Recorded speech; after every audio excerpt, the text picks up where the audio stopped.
पैसा ये पैसा, पैसा है कैसा, नहीं कोई ऐसा जैसा ये पैसा। ये हो मुसीबत न हो मुसीबत, हो मुसीबत न हो मुसीबत। 7 8 9 बैंक में होने वाली ट्रांजैक्शन को करने के लिए हमें लिंक पर क्लिक करने की इंस्ट्रक्शन दी जाती है। वह लिंक हमें सही बैंक की साइट से आया है या फिर किसी फ्रॉडस्टर ने भेजा है, यह जानने के लिए कुछ चीज़ों का अगर हम ध्यान दें तो हम अपने बैंक अकाउंट को खाली होने से या किसी भी तरह के फ्रॉड होने से अपने आप को बचा सकते हैं। नमस्ते जी, मैं किरण गांधी फाइनेंशियल इनसाइट प्लानर की ऑनर और चीफ फैसिलिटेटर हूँ। दोस्तों, कई लोगों को यह कहते सुना है कि हमें ऑनलाइन बैंकिंग ट्रांजैक्शन करने में बहुत डर लगता है। कहीं हमारा बैंक अकाउंट खाली ना हो जाए, कहीं हम किसी लिंक पर क्लिक करके किसी फ्रॉडस्टर के चंगुल में ना फंस जाएं। इससे तो खुद बैंक में जाकर ट्रांजैक्शन करना बेटर है। आज मैं आपको बैंकिंग ट्रांजैक्शन से होने वाले फ्रॉड से बचने के लिए कुछ टिप्स देती हूँ। प्रेजेंट सिनेरियो को समझने के लिए थोड़ा पीछे पास्ट में जाकर इस टॉपिक को समझने की कोशिश करते हैं। जब जब भी समाज में कोई नई चीज़ आई है तो उसे अपनाने में थोड़ी तकलीफ तो होती ही है, और पुरानी चली आ रही धक्यानुसी पद्धति हमेशा ही बेटर लगती है क्योंकि वह आसान होती है। उस पर हम कई समय से काम करके परफेक्ट हो चुके होते हैं। लेकिन जब जब नए आविष्कार हुए हैं तो समाज हमेशा आगे की ओर ही बढ़ा है। याद कीजिए, जब चूल्हे पर या अंगीठी पर खाना बनाते थे और गैस और कुकर का आविष्कार हुआ था तो उसके नेगेटिव पॉइंट्स ही सामने आकर मुंह खोले खड़े हो जाते थे।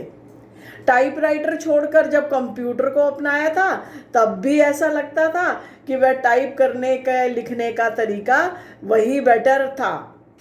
पर जब समझदारी से काम लिया, कुछ टिप्स को ध्यान में रखकर आगे बढ़े तो आज ऐसा महसूस होता है कि हम पुरानी पद्धति को अपनाते हुए कितना टाइम वेस्ट कर रहे थे और आज कितनी सुविधाओं से लैस है हमारा जीवन। इसी तरीके से बैंकों की लंबी लंबी लाइनों पर खड़े रहने से, बिल जमा करने के लिए इतना समय लगाने से तो बेहतर ही है कि घर बैठे ही अपने मोबाइल या कंप्यूटर से फाइनेंशियल ट्रांजैक्शन की जा सके। आखिर भारत को डिजिटली स्ट्रॉन्ग भी तो करना है। समय की मांग यह है कि हम इन व्यवस्थाओं को बहुत ध्यानपूर्वक सीखें, कुछ टिप्स पर ध्यान दें और फ्रॉडस्टर्स से हमेशा अपने आप को बचाएं। आज के समय में अवेयरनेस की कमी के कारण फ्रॉडस्टर्स हमसे 2 गुना आगे चल रहे हैं। अकॉर्डिंग टू डाटा, हर साल जालसाजियां बढ़ती ही जा रही हैं।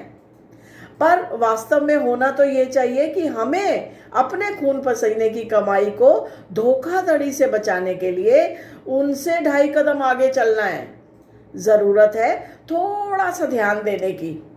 पैसों के संबंध में अगर इन 3 चीज़ों का विशेष ध्यान रख लिया तो वह दिन दूर नहीं जब मिडिल क्लास व्यक्ति रिच क्लास की कैटेगरी में आ जाएगा।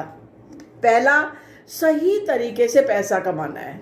दूसरा, बेहतर तरीके से पैसा बचाना है। और तीसरा, परफेक्ट तरीके से उसे निवेश करना है। और सबसे बड़ी और ज़रूरी बात, उसकी सुरक्षा करनी है।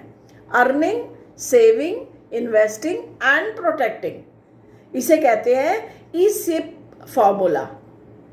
इस वीडियो को देखने के बाद आप बैंक लेन देन के मैसेज में एक लिंक क्लिक करके कभी भी पैसा नहीं खोएंगे। लोग केवाईसी अपडेट करने के लिए, खातों को अनब्लॉक करने के लिए, इन सब कामों के लिए लिंक और संदेश खोलते हैं, वे पैसे खो देते हैं क्योंकि संदेश नकली होते हैं, जालसाजों द्वारा भेजे जाते हैं। आप बैंकों के जेन्युइन मैसेज की पहचान कैसे करेंगे? कुछ आसान कदम। एसएमएस, आपको 10 अंकों के मोबाइल नंबर से आने वाला बैंक एसएमएस कभी नहीं दिखेगा, कभी नहीं। बैंक एसएमएस में आमतौर पर 2 अक्षरों के प्रीफिक्स के साथ एक हेडर होगा और उसके बाद बैंक का नाम शॉर्ट फॉर्म में होगा। देखिए इस तरह व्हाट्सएप हेडर में नंबर 1 बैंक का लोगो, नंबर 2 बैंक का नाम, नंबर 3 ग्रीन बैज होगा। ग्रीन भी का मतलब है WhatsApp verified official business account का है। इसलिए जब आपको ऐसा कोई एसएमएस या व्हाट्सएप मैसेज मिलता है तो इन पैरामीटर से मेल नहीं खाता तो वे निश्चित रूप से नकली है। उन पर कार्रवाई ना करें, उन्हें तुरंत डिलीट कर दें। और एक बात, आपके बैंक से प्राप्त ओरिजिनल मैसेज में भी यदि आपसे एक लिंक खोलने को कहा जाता है तो ऐसा तब तक ना करें जब तक कि वह बिल्कुल आवश्यक ना हो। बेहतर होगा कि आप अपने इंटरनेट या मोबाइल बैंकिंग से ही लॉगिन करें और ट्रांजैक्शन को अंजाम दें।